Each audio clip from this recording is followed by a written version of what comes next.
In this video, I'm going to show you how to find the OKX wallet referral code. So this is actually quite simple. All you have to do is first open up your OKX app on your mobile device.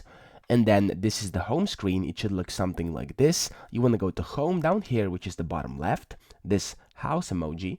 And then you want to go to the very top left where there's this dotted icon, okay? Simply press this and you'll be directed to a site where there will be a lot of options. Now you will have to scroll down until you find rewards and perks, okay? Scroll down a bit and you'll see it, and then what you want to do is click referral.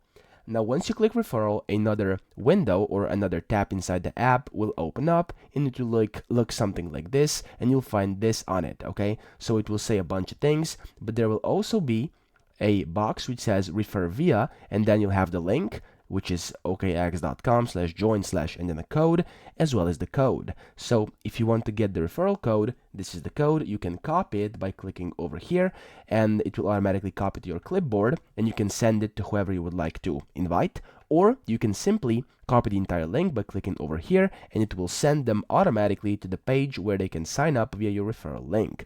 So that's pretty much it. That's how to find the OKX wallet referral code. I hope this video helped you out, and if it did, please subscribe to the channel and help me out as well.